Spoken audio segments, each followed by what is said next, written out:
মাই kitchen মাই test. আজকের recipe সর্ষে pomfret. যেমন ঝাঁঝ তেমন সুস্বাদু টেস্টি রেসিপি। চ্যানেলটি সাবস্ক্রাইব করে পাশে থাকবেন এবং পাশে রাখা বেল আইকনটি প্রেস করে দেবেন নতুন নতুন ভিডিওর আপডেটগুলি সবার আগে পাওয়ার জন্য। এইভাবে যে কোনো মাছের সর্ষে রান্না করতে গেলে তেতো হবে না। ঝাঁঝে স্বাদে অতুলনীয় এই রেসিপি দেখে নিন। প্রথমেই পমফ্রেট মাছগুলোকে ভালো করে কেটে পরিষ্কার করে ধুয়ে নিয়েছি। এবার মাছগুলোকে লবণ হলুদ মাখিয়ে নেব। লবণ হলুদ মাখিয়ে গোল্ডেন ব্রাউন করে ভেজে নিতে হবে।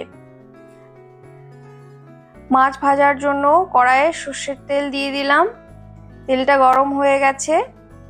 মাছ ভাজার জন্য দিয়ে দিলাম।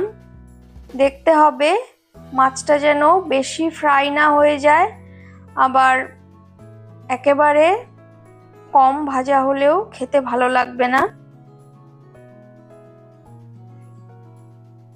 মাছটা ভাজা হয়ে গেছে, তুলে নিচ্ছি। আরো একটা মাছ ভেজে নিচ্ছি।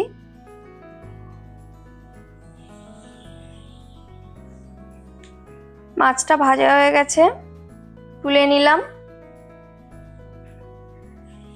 এবারে ওই মাছ ভাজার তেলে কালো জিরে ফোড়ন দিয়ে দিলাম আর তেজপাতা শুকনো লঙ্কা ফোড়নে দিয়ে এবার পেঁয়াজ বাটা দিয়ে দিলাম। পেঁয়াজ বাটাটা খানিকক্ষণ ভাজা ভাজা হয়ে যাওয়ার পর সামান্য একটু রসুন বাটা দিলাম।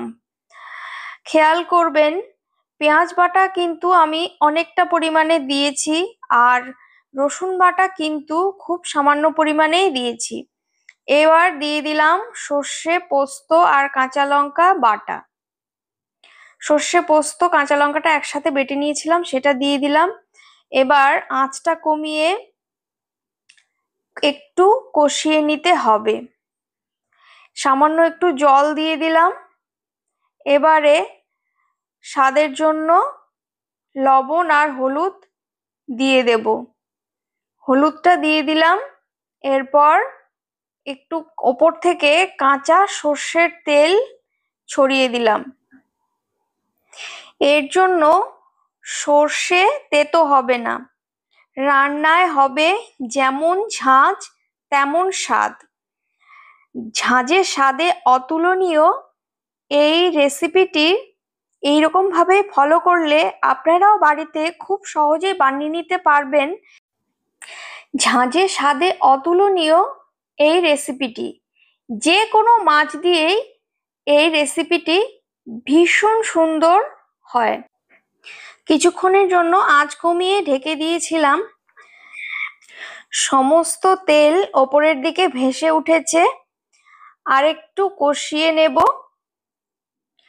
আর অবশ্যই ফ্লেমটা লোতে রাখতে হবে। এবার কষানো হয়ে গেছে।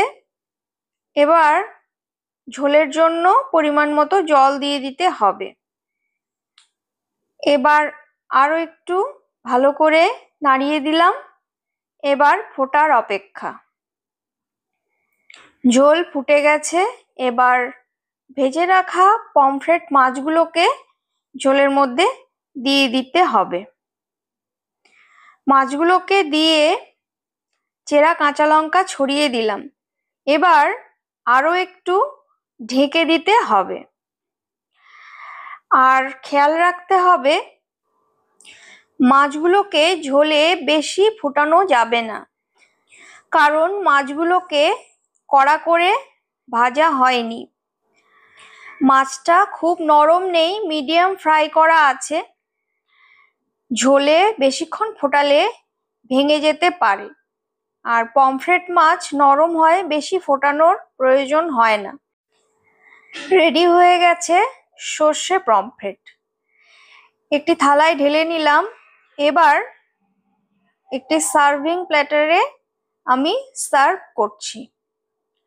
আপনারা এরকম ভাবে বাড়িতে রান্না করে প্রিয়জনদের সাথে এনজয় করুন আর দেখতে থাকুন মাই কিচেন মাই টেস্ট। আরো সুন্দর সুন্দর রেসিপি পেতে অবশ্যই চ্যানেলটিকে সাবস্ক্রাইব করে আমার পাশে থাকবেন।